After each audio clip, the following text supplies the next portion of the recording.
and I've always been obsessed with space. Mm. So I just painted that based on like an image online.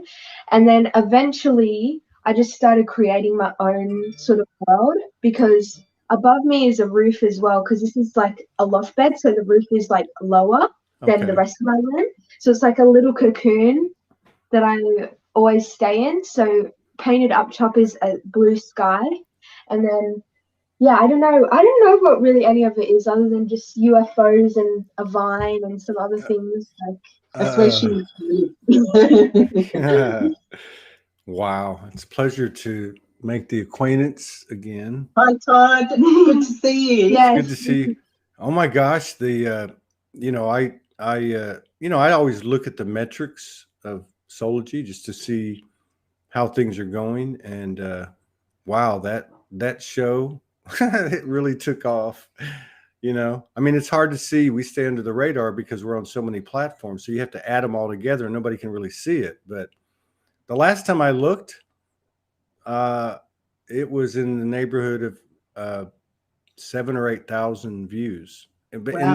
that's not really how I look at things. I look at how many people engage it. So how many people, like it or comment. And normally the percentage, if it's good, and most of the time we stay around 8 to 12%. So say 10%. 10% is a grand slam. I mean, that's a slam dunk. But yours was around 20%. Yeah. Oh my gosh. So I probably in 5,000 videos, we probably had, maybe 20 or 30 that were 20% or more, Wow. So that was really validating for me. And so when I saw that there was only one show today, I was like, and I saw that it was y'all. I knew why there was one show today. Right. So because I have a feeling we're all probably going to have to lay down after this and integrate.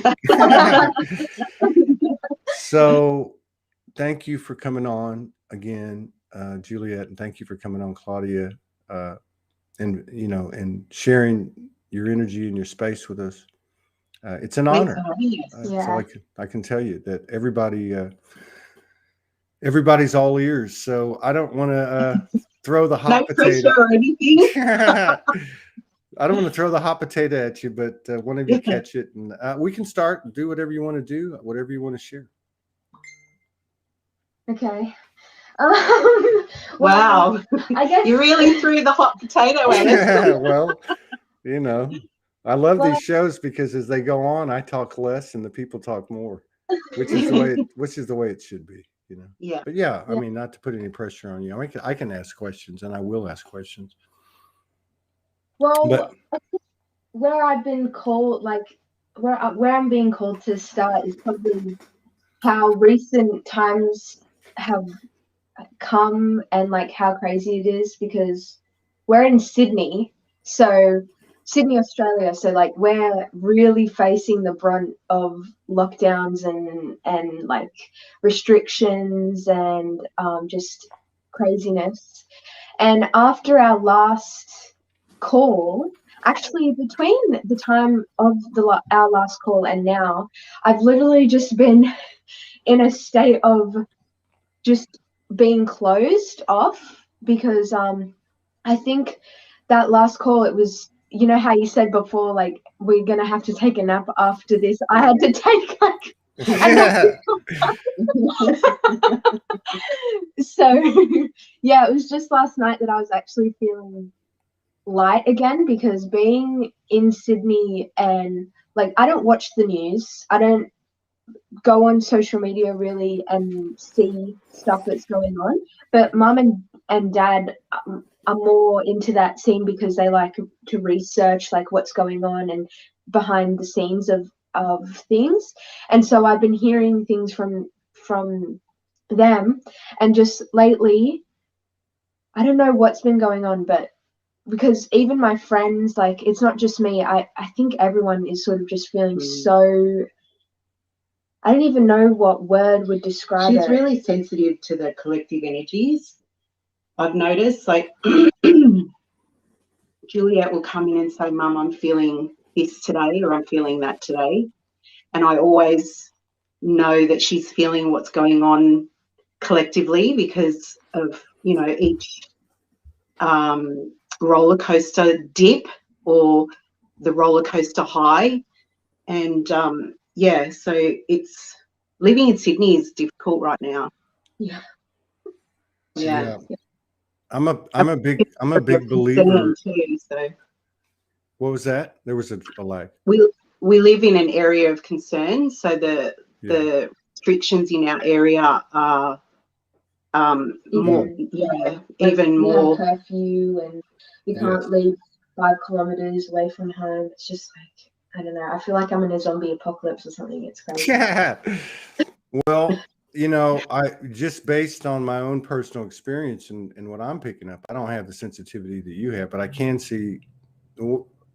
I only really would declare that I have a couple or 2, 3, you know, different maybe skills or abilities or insights, and one of them is the field, but it's more related to this energy we call Soulogy and what the people that make it up, and so one of the things that I really feel like, for me anyway, and it may be different for other people, but that Australia is a very special place right now. It's like everything is starting there. And you could look at it on one hand and say, well, this suppression or whatever you want to call it starting there, but there's something else starting there. Like how much is going to be put on the populace before there's a pushback? And it's an interesting proposition. Yeah, it's an interesting proposition because it's a country, not that anyone needs to get violent, because we absolutely don't, none of us want that. But it's interesting to see how the pushback from the populace, from the soul, is going to occur in the literal evolution of this experience, because they don't have, you know, by human terms, a way to defend themselves, or however you want to put it. My question would be, I know you're super hyper cosmically connected and sensitive, and I know that what you're saying about her, Claudia, is so true, and such a big example of the empaths that really make up all of us, that certainly, you know, make up this community, these communities. But do you have any feel for the other side of it? I mean, I know you have a feel for the, like your mom said, the highs and the lows of the roller coaster ride in terms of what's being presented, or appears to be being presented as a reality. But do you have any feeling for the individual, the soul, the that part of the human that's coming out, you know, that's expanding? Well, definitely. I mean, to be honest, sometimes because I've been so up and down, so in it, that I don't really know what I'm feeling, but I definitely know what I'm seeing. Like, that's without any doubt. And now that you asked me that question, I guess some of my feeling does coincide with that soul that I'm seeing, that expansion. And I see it in, like, for example, literally the other day, our news station, like our biggest news of the year, posted a post on Facebook, like with 4 people who were seen doing protests, and were asking the public to dob them in. Like, if you know these people, dob them in. And like, when I saw that, it was quite shocking. Like, that's basically comparable to, you know, World War II, like all the Germans dobbing in on the Jews. Like, that's what I saw when I look at that post. But then I scroll into all the comments, and every single one, there wasn't one that I saw that was saying, yeah, I'll dob them in. It was everyone was just like saying, what are you doing? It's so un-Australian. That's so un-Australian, and fighting back at this news station. And so that gave me a lot of hope.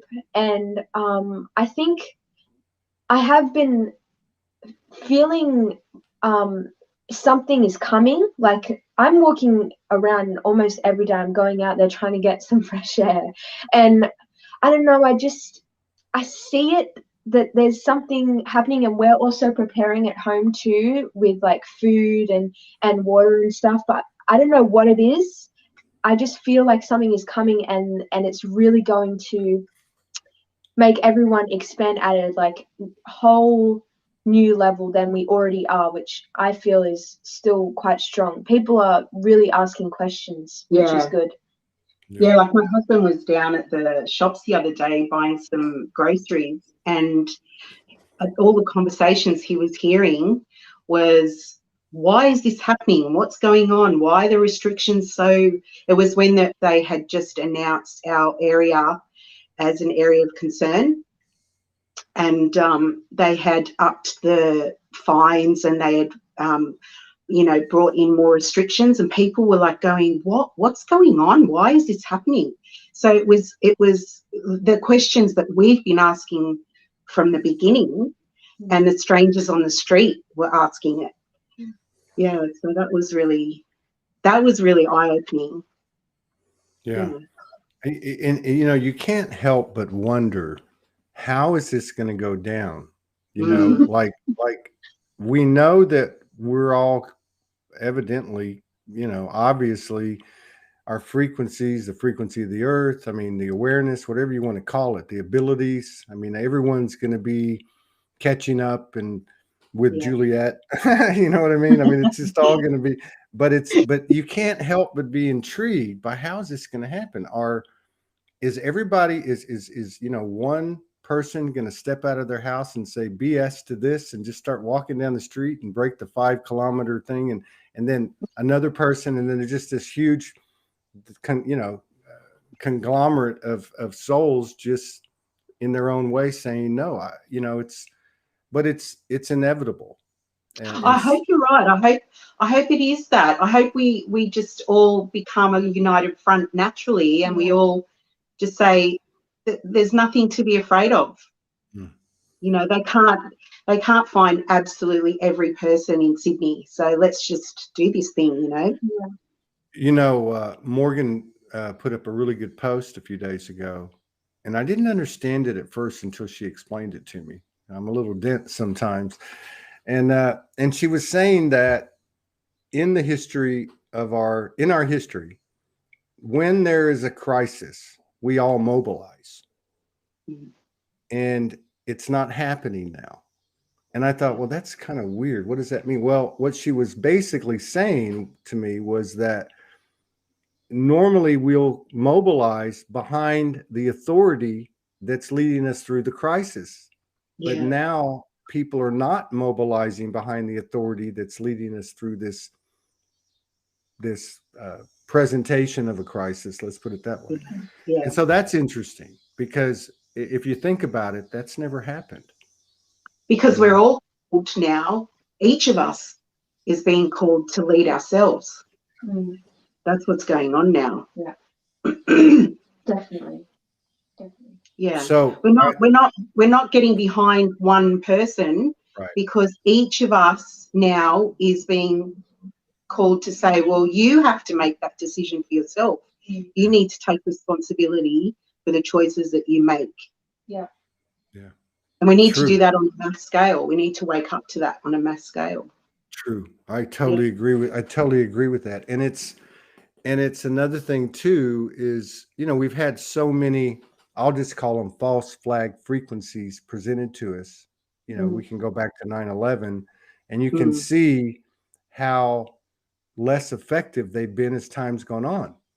But I totally agree with you. And I feel that, what you're saying is so true, because the emphasis, regardless of the distortion, regardless of what's being presented, is being placed on us. It's like us in the universe, and no one else is involved. So it's the little things, right? The little things that construct the big things, or in this case, the little things that will deconstruct those things that we're speaking of. But I got to ask you too. I mean, I know that the apple doesn't fall far from the tree, So, and you're already speaking my language, our language. I just have to ask you, Claudia, first of all, a couple of things. One, what is it like to have a soul that in this incarnation is your daughter, like Juliette? Was it a surprise? Is there anything that stands out, like when you went, "Oh my God, what's going on?" And do you have, like, I mean, did you have experiences, or have you had experiences in your life prior to, let's just say, her influence or her expansion or her awareness being shared with you? Well, she's my daughter, so she's pretty special in my eyes anyway. But she's always, even when she was a little baby, my husband and I used to say she's an old soul. We knew that. She listens. That's the other thing. You know, she's very aware of the meaning behind things when you're talking to her.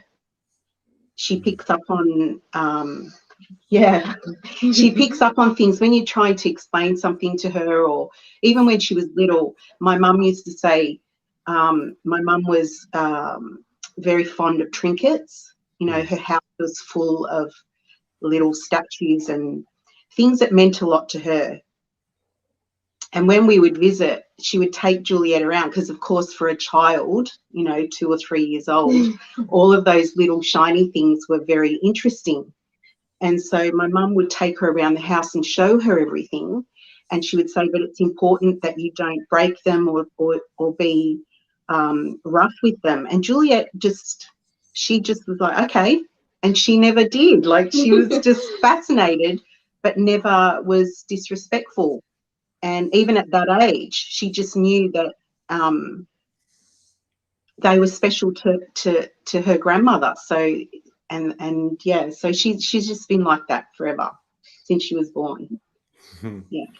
I feel lucky. I feel so lucky to be her mum. I really feel lucky. We get along really well. Yeah. Yeah. I can tell.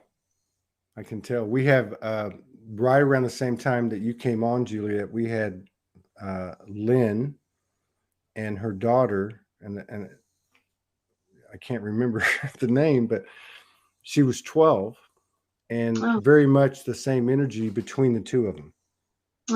Like you could just, like the way you are together, you could just feel the symmetry. It's really like, I guess, not to sound like a cliche or anything, but you're actually, if I'm observing both of these mother-daughters, it's oneness in the flesh. You know, like that. Where does one start and the other one stop and start? You know, it's your is your husband? Is that a connection that flows through the husband as well? Because I know that for me anyway, the mother-daughter connection is the strongest one I've ever seen on the earth. I'll let you answer that. Well, I think Dad, you know, we love him to bits, but I think there is a different connection. Different. It's just different. It's not, you know, better or worse, but it's just I think I don't know. I think because we are both females, that definitely has something to do with it. I think that's with all children. Like, whether or not the child is better, like more close with the mother or the father, I don't know. For me, at least, I connect with my mum because she's a female and I'm a female, so it's easier to relate and to talk and to share. And we've got more things in common. Yeah, I think. But Dad's always there, and we try not to leave him out. Well, there's just some things we don't understand. You know, I mean, they don't call it women's intuition for nothing. He'll cut, like, we'll be having a really deep and meaningful conversation, and he'll creep into the room and go, "You guys okay?" And we'll be like, "Yeah, we're good. Yeah. Do you want to join in? You know, do you want to come and join in?" No, it's fine. You guys go ahead. Oh man.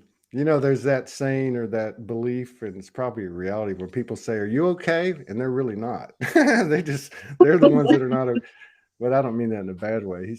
he's probably like a fish out of water. I mean, I can understand that. I mean, you guys carry a very high frequency, and there's more than one of you, which just compounds everything.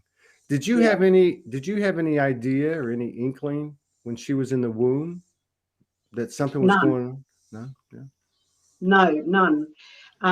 She's my first, so everything was new to me. Everything was like, what's that? And because I'm adopted. My mum, my birth mum, I didn't know her when I was a child, so the connection between me and Juliette is new to me because I didn't have that. Okay. So being pregnant with her, everything was new. I didn't I was experiencing it all in the moment. I didn't know what to expect. I didn't know what things were at the time. Like, I would have to research them. Oh, this is what I'm feeling, and then I would have to go and find out what that was or ask the doctor. So yeah, it was all new to me. Yeah. Does she ever Juliette, do you ever shock her like with information? All the time. Yeah, all the time.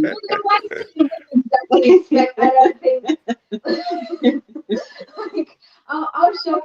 I mean, we do have our serious, times, but a lot of the time when we're just laughing. Or I love it. I absolutely love it when I watched your interview with her. I was just like gobsmacked. I was like, oh my goodness me. There was another time that she shocked me. She's surprising me all the time, and I love it. It's amazing. I'm like, you're my kid.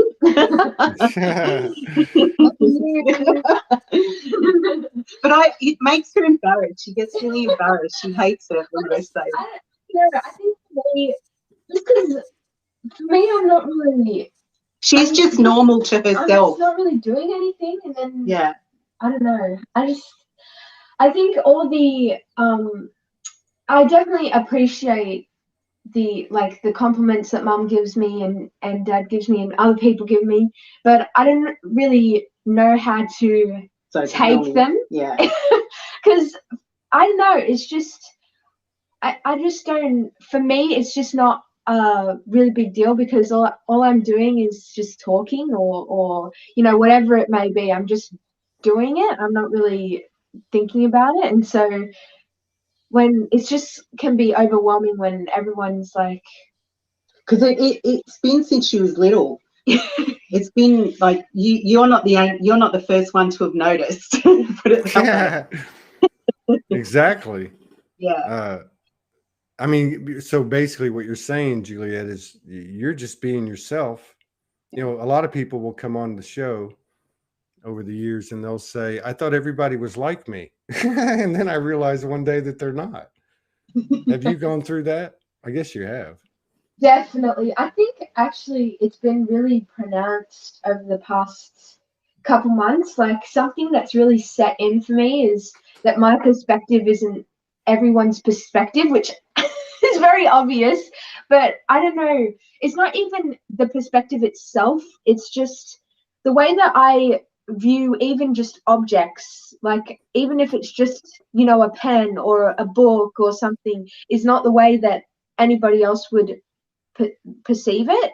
And so learning to when someone reacts in a completely different way than I do, just to accept it, and because there's some times where I'll see someone, say online, do something that I view as really stupid or something that's I wouldn't do, whether that be talking someone on the internet talking about COVID or even if it's just talking about a review of a product or something. I don't know.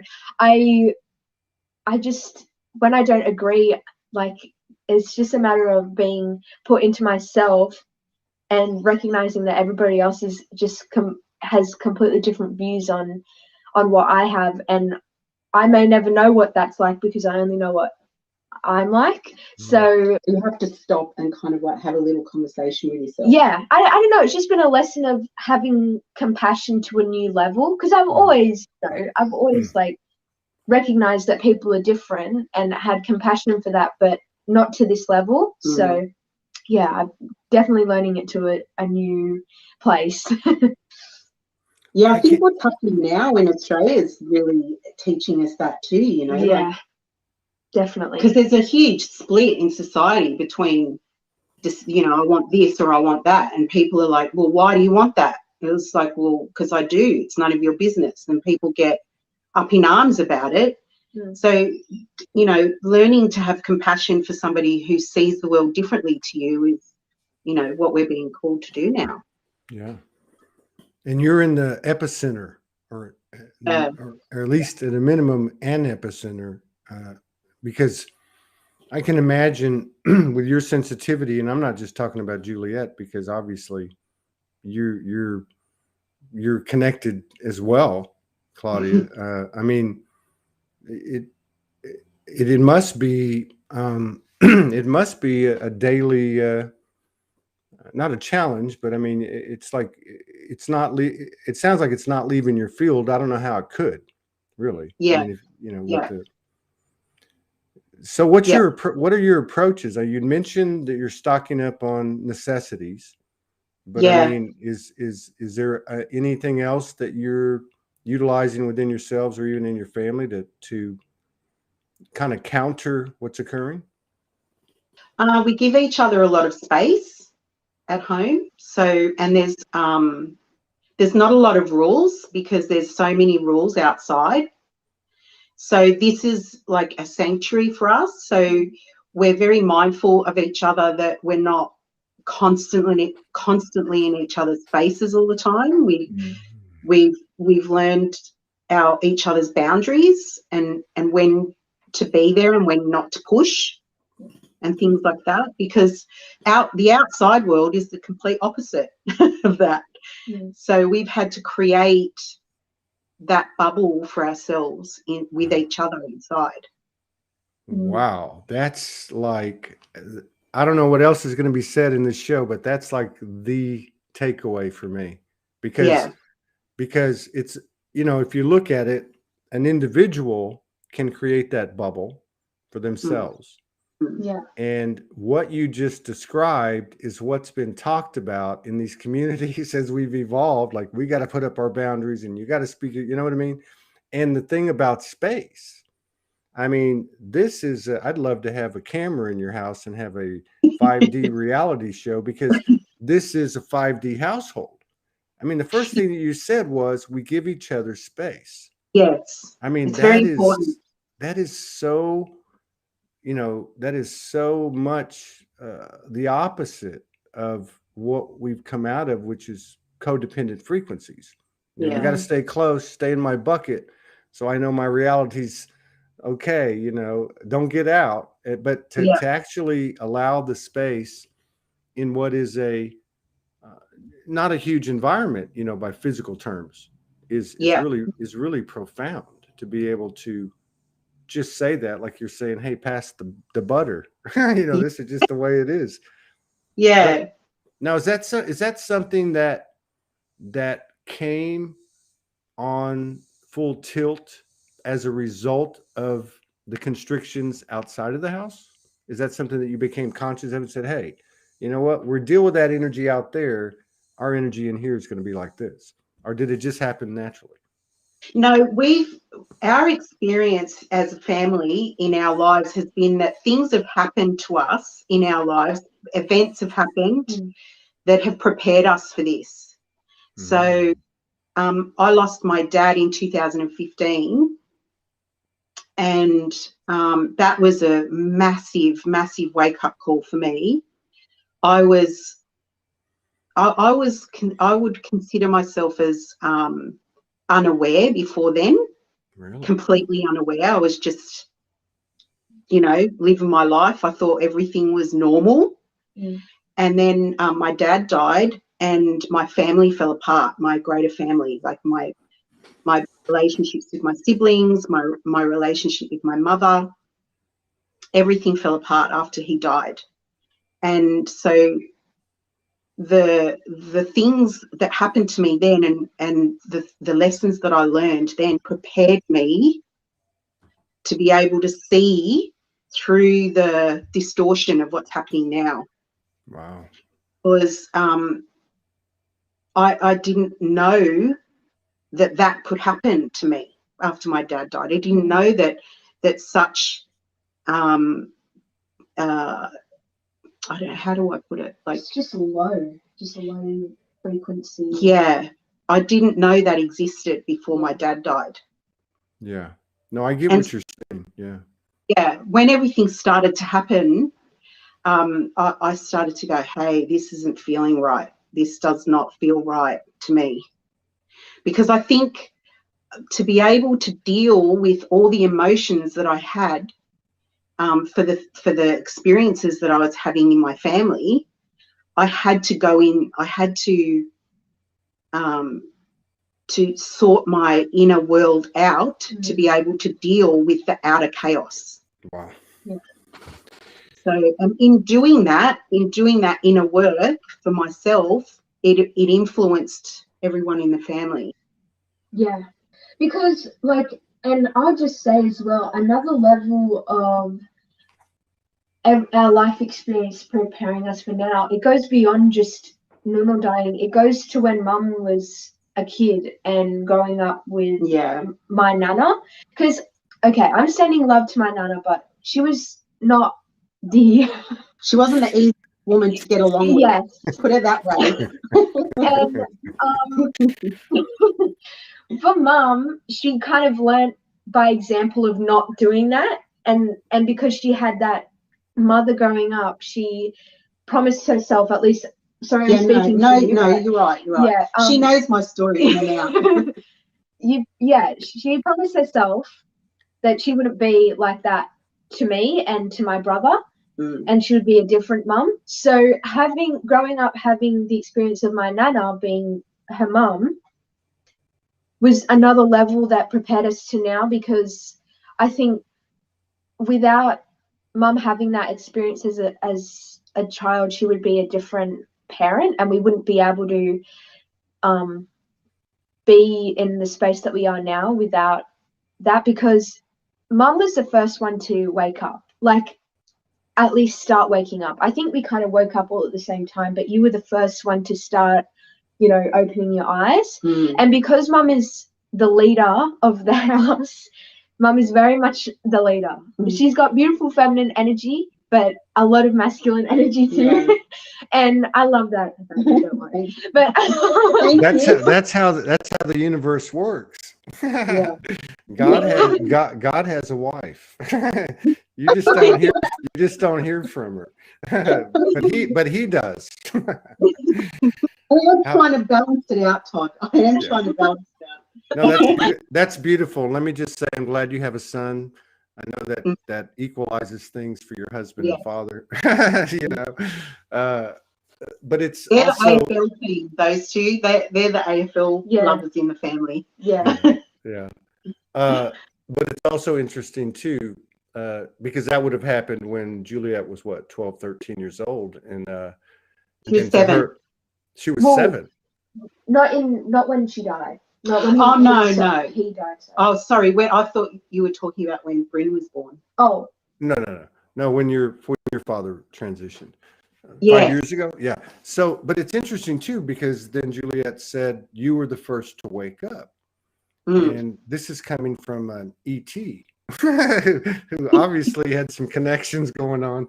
But my point is, really all the people that come on this show have in general the same experiential template, which is there was a trauma or a series of traumas in this period for most of them, and I'm included, 2012 or thereabouts through whenever.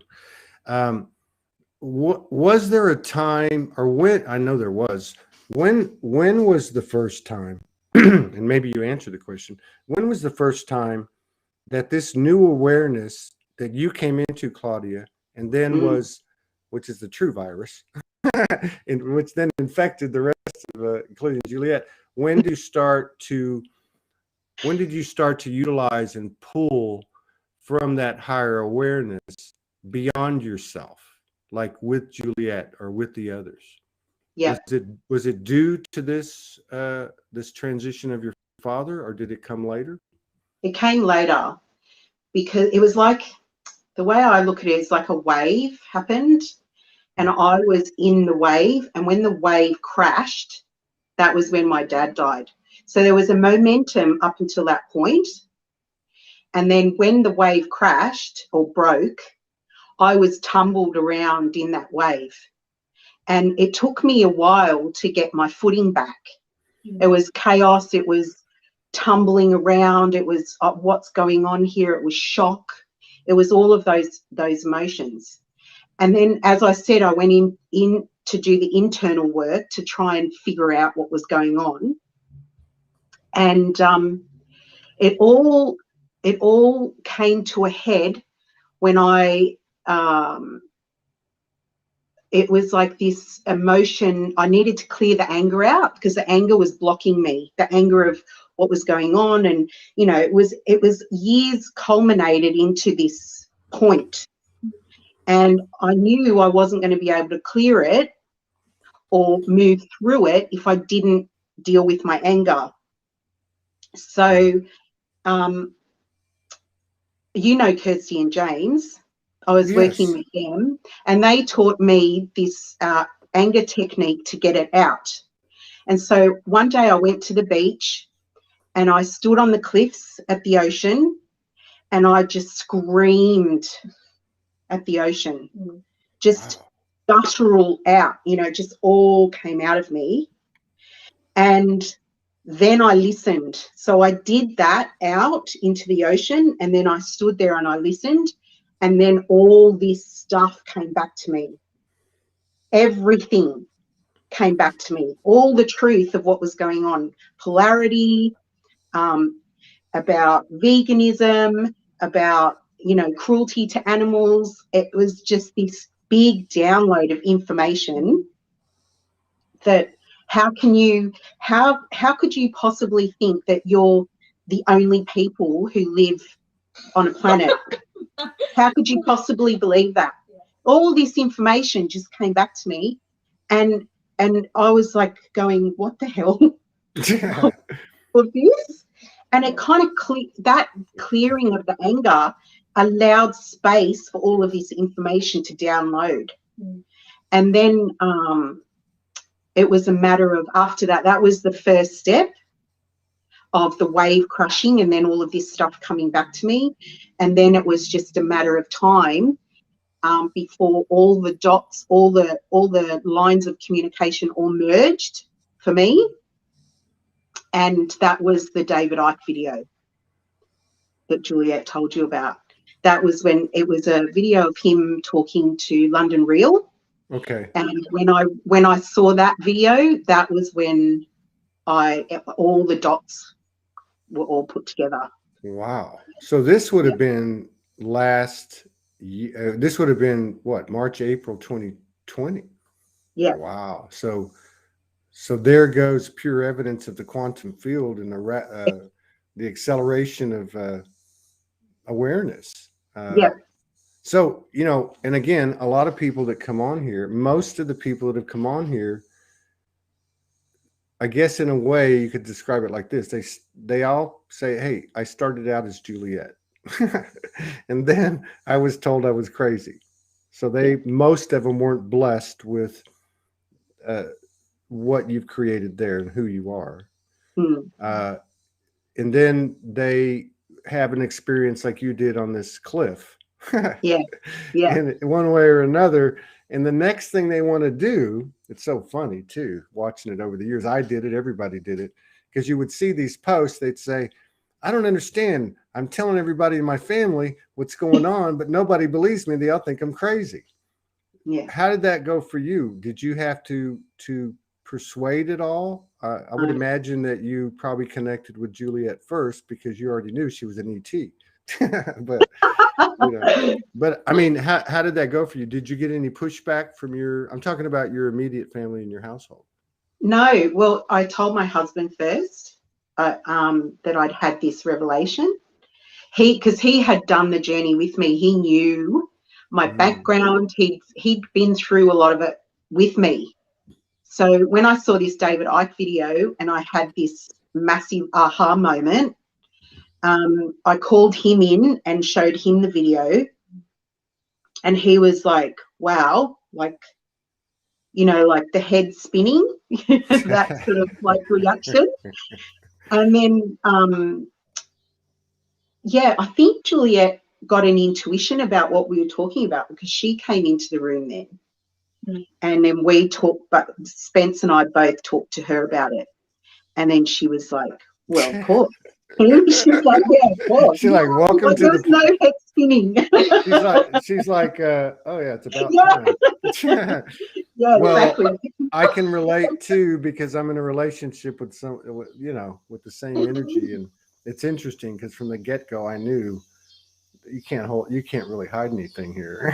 You know, you can't like beat around the bush here. You know, I love what you said though. She had an intuitive, you know, urge to come in and that's so appropriate. That's how you remember it. Well, no, I think I do, but what I remember most about it, because so Mum has never been one for conspiracy theories or anything like that, and I've always, oh my God, I remember 12-year-old me watching like videos on YouTube about reptilians and about Illuminati, about, you know, just what I even then I thought that was still a bit out there, but she had I still wanted to watch it. And so like there was even a point where I was in high school and I was watching videos about the moon landing, and I decided I believed that the moon landing was fake. And so I told Mum about it and I was trying to convince her, and I didn't really get this energy in the moment, but Mum told me later that she thought I was insane. So you were the one that went through it.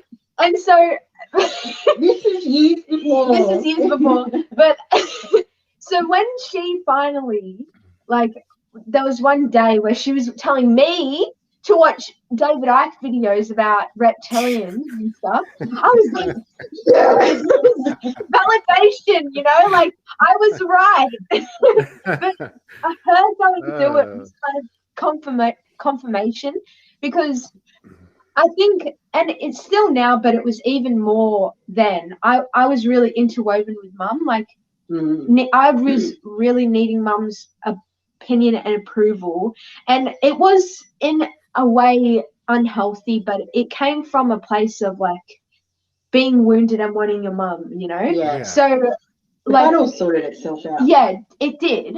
But at that time, like, it would be really hard for me to believe something if Mum didn't believe it. Yeah. Like, I would really want Mum to be on the same side as me, and so having Mum like be at that place where she's telling me to watch conspiracy theory videos and like telling me he's going crazy. I'm like, I don't know what's going on. Like, I just feel like, you know, spiritual awakening stuff. It was just really, I don't think I would have been able to wake up if it was by myself, because I didn't have the strength to stand on my own feet. I think Mum waking up first was probably the best way for it to happen when it did. Like, if it was going to happen at that time, that was the best way. But I knew, because of the way she was, that when I told her this stuff, I wasn't embarrassed about it. You know, I wasn't kind of going, oh, Juliette's going to think I'm crazy, because she was already crazy before you. See, at worst, at least you'd have some company in the padded cell. Yeah. Yeah, exactly. Wow. So, I mean, you mentioned, Juliette, you mentioned even those, you made a reference at the top of the show, even those your age that you interact with, what their current state is, or whatever you were talking about, something to that degree. I'm just curious because you know, I'm a big believer that it's not what's out there that we all get presented, but it's what's going on in these homes or in the individual that's really creating this new earth. I'm just curious to hear from both of you what your um, suggestion or advice or perspective is for anyone in any family, particularly those that are in the ground zero where you're at. Uh, how, what would you say to them? How would you, uh, what would you offer to them in terms of how to move forward with this? Mm. Well, do you mind if I go? Yeah, not at all. So I was watching a Laurie Ladd video the other day, and when it was about compassion and loving everybody, and when she was talking, it clicked for me. Like, it really clicked, because people can say have compassion, and you can just be like, yeah, you know, like, go away, I want to be angry. But it really clicked in how what's happening now is a repeat of history, just in another way. Yeah. And I really understood that, because I remember being in school in history, or even just like watching a movie about the past, and getting angry at how humanity could be so horrible to one another in World War II, in World War One, like any point in history, basically any war, any battle, and from when we learn from the start of humanity, basically, like when we learn about what the start of humanity is, whatever that truly is, but you know, whatever we learn in school, I remember getting angry at the fact that people wouldn't just get that it's repeating over and over, and wouldn't understand why people were always fighting with each other. And so my advice would be, because it's something that I'm integrating now, is to not be repeating it again, to not be a part of the war anymore. And instead, if someone disagrees with you, whether it's about the jab or about COVID, whatever it's about, it could be anything, nothing to do with COVID, to just don't get angry at their opinion, or try not to get angry at their opinion, and instead, you know, hug them with open arms. Be like, you know what, it's beautiful that we have a different opinion, because that's humanity, and not fight.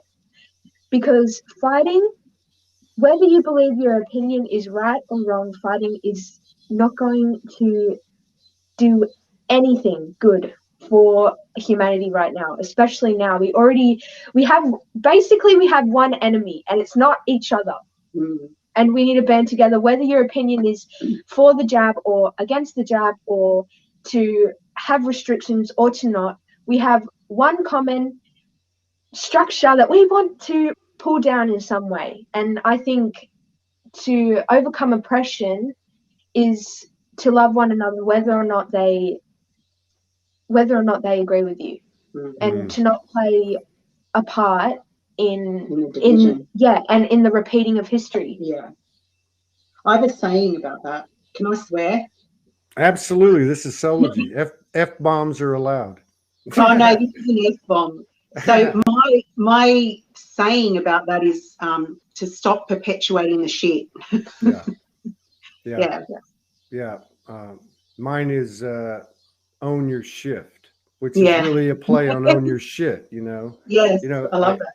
I said many times, like when I used to respond to comments, I don't anymore, but I'd say, you know what, just what Juliette was saying, it'd be a different opinion. So I go to, why is it that people feel like they need to correct you on post? Yeah. You know, and so rather than getting, I would just say, you know what, you handle your shift, I'll handle my shift, and I'll meet you in the middle. Because, you know, going back to what Juliette said, you know, there's also this pattern in our history that she so eloquently described of how to counter that force of oppression. And it's the marching and the protests and the boycotts and such. and I'm not saying that those things aren't useful, but I had this discussion with David Icke when he was on the show, and he agreed, and he said, it's really right here. Just say no, just say no.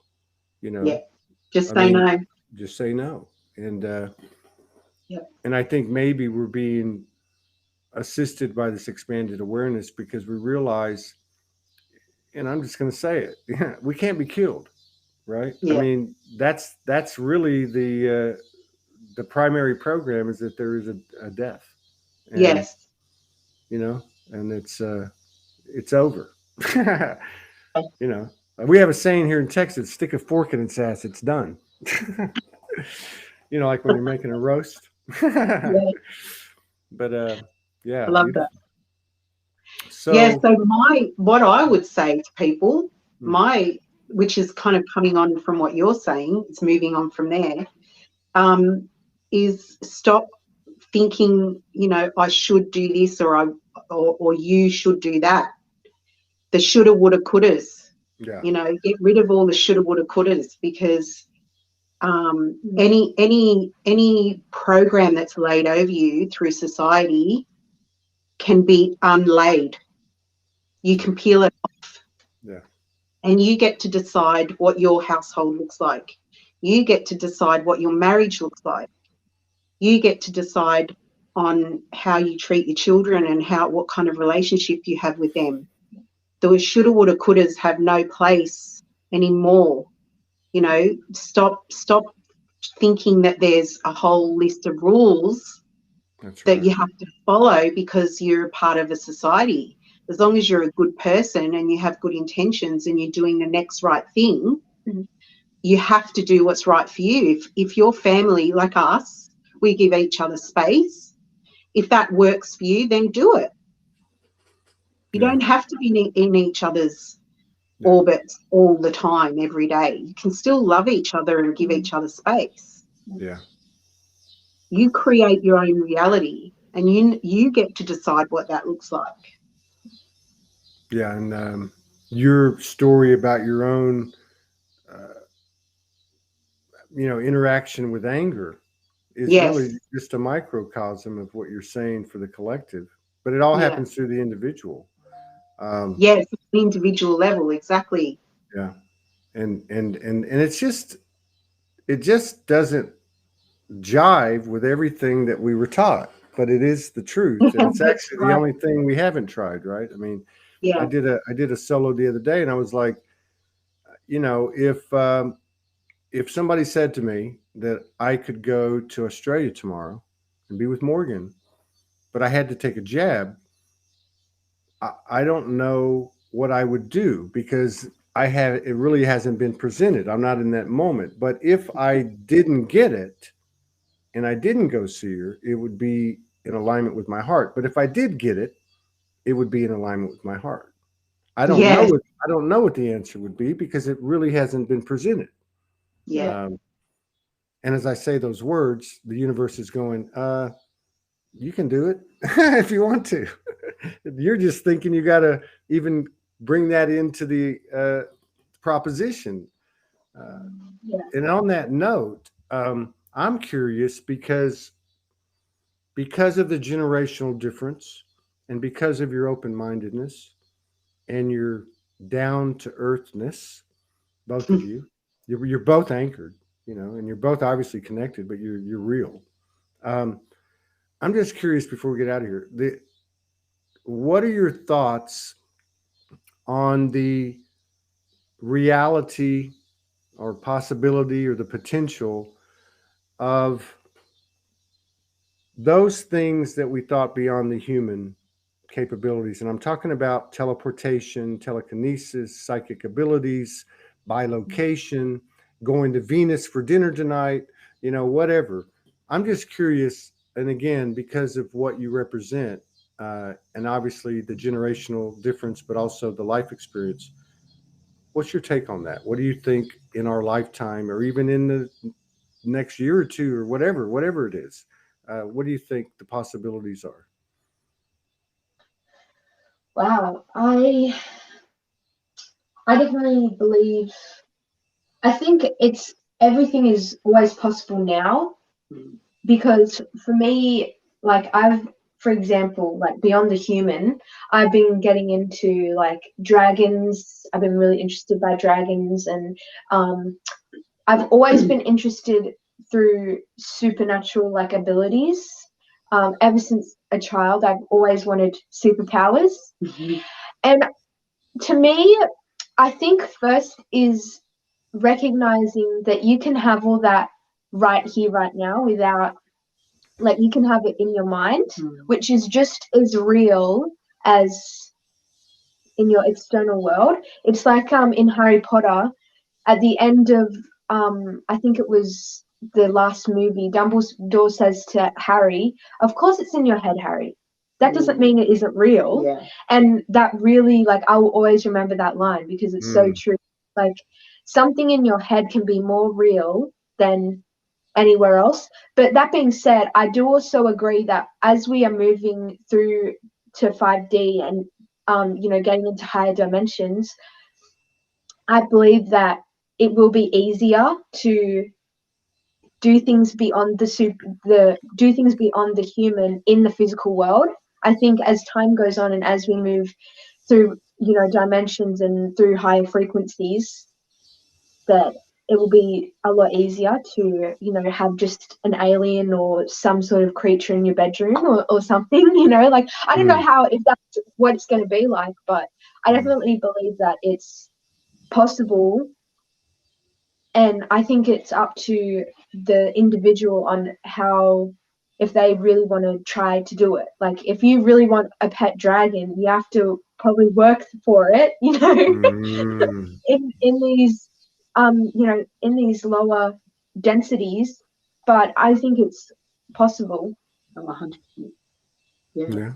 If you can imagine it in your mind, you can go. If you can imagine being on Venus, you're there. Yeah. In your mind. So it's already possible. The only difference is that we are told in the external world, oh, that's just your imagination. Yeah. That's just a thought wave or a thought process. That's not real. But it's only because we've been told that through generations and generations of family. But we know now the shoulda, woulda, couldas. We don't listen to them anymore. Right. We make our own reality. So if I say I've been to Venus because I can imagine being on Venus, then I've been there. Yeah. Wow. Man, what a dynamic duo. But you're right, and it's funny too, because you look at the things that have been suppressed and distorted.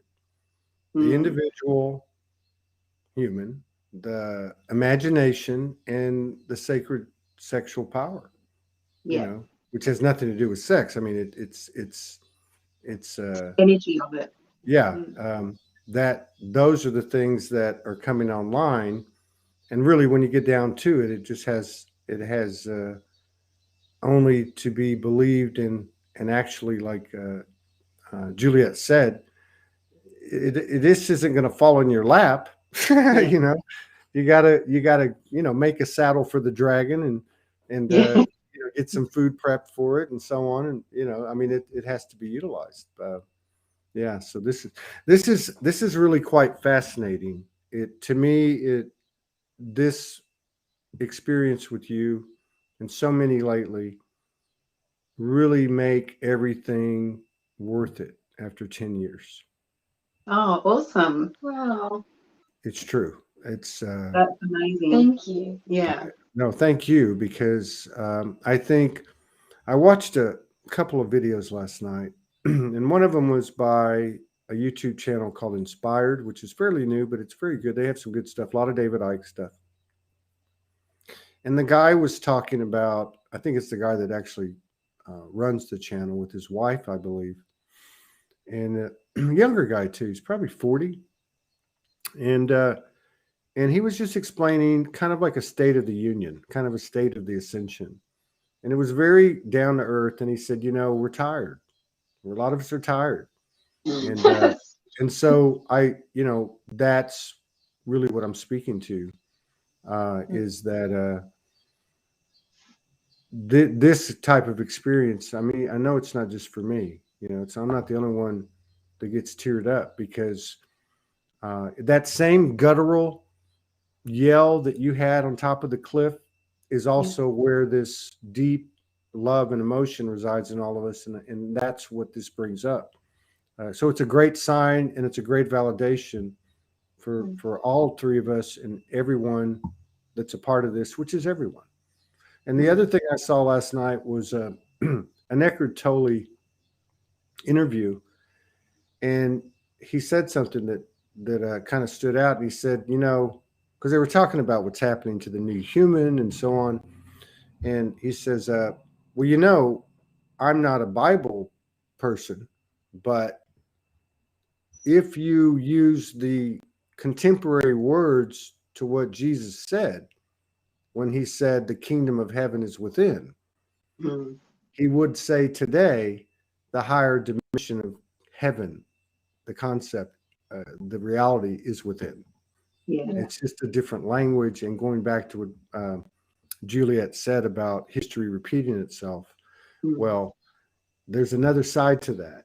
And it's people like you and people that join us every day in the community, watching and participating on the show, that, you know, this is the second coming, so to speak. So game on. Let's roll. Right. Yeah. Thank you so much. I would love to collaborate with you again. I would love to support the expansion of the energy that you carry individually and together, and of course, Juliette, to the message that we exchanged. That's a standing offer always. Thank you both for showing up and being so open with us and assisting all of us through your words and through your experience and your energy. Thank you for giving us the opportunity to do that. Yeah. Absolutely. I would love to do it again, and I'm sure we will down the road. I look forward to that. And I just want to thank everybody again for your continued love and support and contributions. We have made it, all of us. It's the destination we wanted to get to, but it's not the liftoff. So let's have some fun and play with it. And I'll see you guys again. Okay. Yes. Thanks. Thank you. Thank you. Bye. All right.